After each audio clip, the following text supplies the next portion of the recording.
پیغام ماہ سیام۔ بسم اللہ الرحمن الرحیم، نحمدہ ونصلی علی رسولہ الکریم، اما بعد۔ سامعین و ناظرین، بکھر نیٹ ورک کی خصوصی ٹرانسمیشن پیغام ماہ سیام کے اندر بندہ ایک بار پھر آپ لوگوں کی خدمت میں حاضر ہوا ہے۔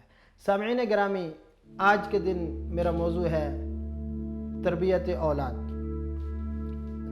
سامعین گرامی، جو شریعت ہے ہماری اسلام،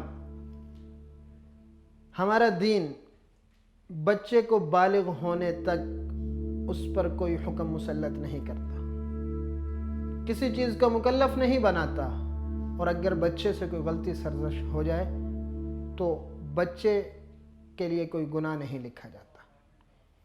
یہ شریعت نے 13-14 سال کی جو چھوٹ دی ہے بچے کو، وہ کس لیے دی ہے؟ وہ اس لیے دی ہے کہ بچے کی تربیت اچھی ہو جائے اور وہ اچھے کاموں کا عادی بن جائے۔ رب تعالیٰ ارشاد فرماتے ہیں وَهَدَيْنَاهُ النَّجْدَيْنِ، کہ میں نے دونوں راستے دکھا دیے۔ ان 13-14 سال کے اندر بچہ وہ دونوں راستے خوب اچھی طرح دیکھ لے اور ان کو سمجھ لے کہ میں نے کس راستے پر چلنا ہے، کون سا راستہ صحیح ہے۔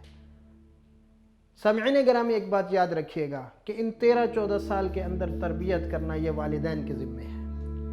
ایک حدیث شریف ہے، آقا صلی اللہ علیہ وسلم ارشاد فرماتے ہیں کل مولود یولد علی الفطرہ فابواہ یحودانہ او ینصرانہ او یمجسانہ، کہ ہر بچہ فطرت کے اوپر پیدا ہوتا ہے، اسلام کے اوپر پیدا ہوتا ہے، اس کے ماں باپ اسے عیسائی، یہودی اور مجوسی بنا دیتے ہیں۔ اسی طرح سامعین گرامی، ہر بچہ وہ نیک دل اور نیکی لے کر پیدا ہوتا ہے، اس کا ماحول، اس کا معاشرہ، اس کے والدین، وہ اس کو جہاں لے جائیں وہیں چل پڑتا ہے۔ سامعین گرامی، بچہ سیکھتا ہے اپنی ماں کی گود سے۔ بچے کی پہلی درسگاہ ماں کی گود ہے، پھر اس کے بعد بچے کی درسگاہ اس کا معاشرہ ہے، والد ہے، بھائی ہے، بہنیں ہیں۔ تو سامعین گرامی، ہم نے بچے کو ایسا ماحول دینا ہے کہ وہ غلط راستوں پر نہ چلے۔ دیکھیں سامعین گرامی، جیسے ایک درخت ہوتا ہے، ہم اس کو لگا کر چھوڑ دیں، اس کا خیال نہ کریں تو اس کے اوپر گھاس پھوس بھی اگتا ہے، کبھی وہ درخت بڑا ہو جاتا ہے لیکن وہ پھلدار نہیں بنتا، کیونکہ ہم نے اس کا بالکل خیال نہیں کیا۔ یہ بچہ بھی وہ پہلا بیج ہے جو درخت کا ہم نیچے ڈالتے ہیں۔ اگر ہم اس کا خیال کریں گے تو یہ بڑے ہونے تک ہمارے لیے پھلدار بنے گا۔ اگر ہم نے بچے کا خیال نہیں کیا تو یہ بڑا تو ہو جائے گا لیکن پھلدار نہیں بن سکے گا۔ سامعین گرامی، بچے کی تربیت پیار سے کرے۔ شریعت نے،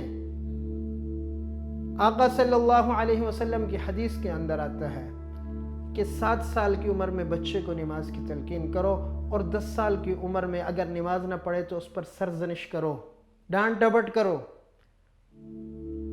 10 سال کی عمر میں ڈانٹ ڈپٹ کرنے کا حکم اس لیے آیا کہ آگے 3-4 سال کے بعد بچے کو بالغ ہو جانا ہے اور شریعت نے اس کی طرف متوجہ ہو جانا ہے۔ اب اگر نماز نہیں پڑھے گا تو اس کے ذمے میں گناہ لکھا جائے گا۔ تو 3-4 سال میں، بلکہ 7 سال کی عمر سے بچے کو نماز پڑھنے کا عادی بناؤ۔ سامعین گرامی، ہمارے بچے اب سختی برداشت نہیں کرتے، ہم انہیں مار نہیں سکتے۔ تو سامعین گرامی، اس کے لیے دوسرا حربہ موجود ہے۔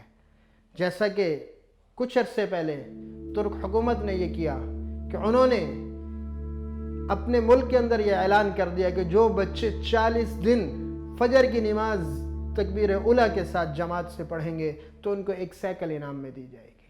تو سامعین گرامی، دنیا نے دیکھا کہ ترک کی مساجد کے اندر فجر کی نماز میں بچے صفوں کے اندر کھڑے ہوتے تھے۔ تو سامعین گرامی، ہم بھی اپنے بچوں کو ایسے لالچ دے کر پیار سے، محبت سے دین کی طرف لے کر آئیں۔ ہماری تمنا یہ ہوتی ہے کہ ہمارے بچے ڈاکٹر بنے، ہمارے بچے انجینئر بنے، وکیل بنے۔ جہاں ہماری تمنا یہ ہے کہ دنیا میں ہمارے بچے اچھا مقام حاصل کر لیں، سامعین گرامی، یہ والدین کی تڑپ ہونی چاہیے کہ ہمارے بچے دین کے اندر بھی ایک مقام حاصل کریں، وہ نمازی بنے، وہ روزے دار بنے، وہ صدقہ خیرات کرنے والے بنے۔ تو اس کے لیے سامعین گرامی، سب سے پہلے ہمیں یہ کرنا پڑے گا کہ جہاں ہم بچوں کو دنیا کی تعلیم دلواتے ہیں، وہاں جتنی ضروری تعلیم ہے دین کی وہ بھی دلوائیں۔ قرآن مجید پڑھانا ناظرہ، سامعین گرامی، ہم سمجھتے ہیں کہ ہم نے بچے کو بھیج دیا، اس نے قرآن مجید پڑھ لیا، اس کے اختتام پہ ایک تقریب کر دی تو بچے نے قرآن مجید ختم ہو گیا۔ ایسا نہیں ہے سامعین گرامی۔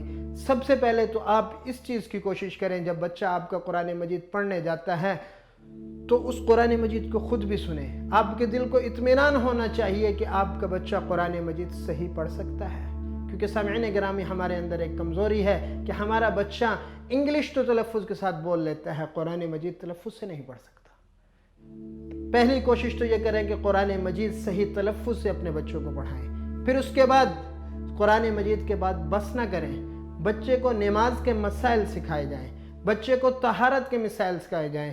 ہمارے بچے بالغ ہو جاتے ہیں، ان کو غسل کرنا نہیں آتا، وضو کرنا نہیں آتا۔ یہ بچے کی کمزوری نہیں، والدین کی کمزوری ہے۔ سامعین گرامی، ہمیں اپنے بچوں کو یہ تمام مسائل سکھانے ہیں، پھر بچے کو جس شعبے کے اندر لے کر ہم جانا چاہتے ہیں، اس شعبے کے جو شرعی احکامات ہیں وہ ہمیں بچوں کو لازمی سکھانے ہیں۔ جب ہم بچے کو اس چیز کی طرف لے کر جائیں گے کہ بیٹا جیسے آپ نے دنیا کے اندر چلنا ہے، وہ چلنا آپ کا شریعت کے تابع ہونا چاہیے، تو میں ایک بات بتا دوں آپ کو کہ ہمیں بچے کو حسن اخلاق نہیں سکھانا پڑے گا، کیونکہ جب وہ شریعت سیکھ رہا ہوگا تو حسن اخلاق خود بخود سیکھ جائے گا، معاشرے کے اندر چلنا خود بخود سیکھ جائے گا، معاشرے کی بے راہ روی سے خود بخود بچ جائے گا۔ آج سب سے بڑا مسئلہ، سب سے بڑا المیہ یہی ہے کہ ہماری نوجوان نسل معاشرے کی بے راہ روی کی شکار ہو چکی ہے، ہماری نوجوان نسل غلط راستوں کے اوپر چل چکی ہے، ان کا اٹھنا بیٹھنا غلط راستوں کے اوپر ہے۔ تو سامعین گرامی، بچپن میں ہی جب ہم اٹھنا بیٹھنا ان کا صحیح راستے کے اوپر کر دیں گے تو بڑے ہونے کے بعد بے راہ روی کا شکار نہیں ہوں گے۔ ہم بچپن کے اندر علماء اکرام سے، اسی طرح اولیاء اللہ سے جب بچوں کی ملاقات کروائیں گے، بچوں کو لے کے جائیں گے، اولیاء اللہ سے ملاقات کروائیں گے، ان سے مصافحہ کروائیں گے، پھر بچوں کو بتائیں گے کہ یہ کتنا بڑا اللہ کا ولی گزرا ہے۔ پھر دوسرا کام، جب ہم بچپن میں ہی بچوں کو حکایات صحابہ سنائیں گے، حکایات اہل بیت سنائیں گے، جب بچپن میں ہی ہم بچوں کو حکایات اولیاء اللہ سنائیں گے تو بچوں کے ذہن میں جو نقش ہوگا وہ دیندار لوگوں کا ہوگا۔ اگر ہم بچپن میں ہی بچے کو موبائل ہاتھ میں تھما دیں گے اور انہیں وہ کارٹون دکھائیں گے، انہیں وہ ڈرامے دکھائیں گے جن کی وجہ سے ان کے ذہن میں نقش وہ اولیاء اللہ کا نہیں بیٹھے گا، صحابہ اکرام کا نہیں بیٹھے گا، دین کا نقش نہیں بیٹھے گا، بلکہ دوسری طرف کا نقش بیٹھ جائے گا، تو بہت ہی مشکل ہے کہ بڑا ہونے کے بعد ہمارے بچے جو ہیں وہ ہمیں کوئی پھل دے سکے۔ تو سامعین گرامی، ایک تو یہ عہد کریں کہ ہم اپنے بچوں کو خود مدرسے سے نہیں، مسجد سے نہیں، خود صحابہ اکرام کے واقعات سنائیں گے، ہم اپنے بچوں کو خود اہل بیت کے واقعات سنائیں گے، ہم اپنے بچوں کو سیرت طیبہ خود پڑھائیں گے۔ سامعین گرامی، آپ اپنے گھر سے اس چیز کو شروع کیجئے، اپنے بچوں کی اسلامی جو تربیت ہے، ان کا ذہن کے اندر اسلامی نقوش جو ہیں وہ اپنے گھر سے بٹھائیے۔ پھر ایک چیز سامعین گرامی، آخری بات کرتا ہوں کہ ہمارے بچے نمازی کیوں نہیں بنتے، ہمارے بچے دیندار کیوں نہیں بنتے؟ اس کے اندر سب سے بڑی وجہ ہم خود بڑے ہوتے ہیں کہ بچے کو تو کہتے ہیں کہ نماز پڑھو، لیکن ہم بڑے خود نماز نہیں پڑھتے۔ بچے کو تلقین نہ کرو، حکم نہ دو نماز پڑھنے کی، بلکہ بچے کو خود ساتھ لے کر جاؤ کہ آئیے مسجد میں چلتے ہیں، نماز پڑھتے ہیں۔ جب وہ بڑے کو نماز پڑھتے ہوئے دیکھے گا تو بچہ بھی نماز پڑھے گا، گھر کے اندر عورتوں کو نماز پڑھتے ہوئے دیکھا گا تو بچہ بھی نماز پڑھے گا۔ تو سامعین گرامی، ہمیں بچوں کی تربیت کے اندر خدا سے ڈرنا یہ لازمی ہے، کیونکہ کل قیامت کے دن جہاں پر ہمارے بچوں کے نیک اعمال ہمارے کام آئیں گے، وہیں اگر ہم نے بچوں کی تربیت صحیح نہیں کی تو کل قیامت کے دن اس چیز کی بھی پوچھ ہوگی کہ آپ نے اپنے بچے کی تربیت صحیح کیوں نہیں کی تھی۔ رب تعالی ہم سب کی اولاد کو نیک اور صالح بنائے، آمین ثم آمین، وآخر دعوانا ان الحمدللہ رب العالمین۔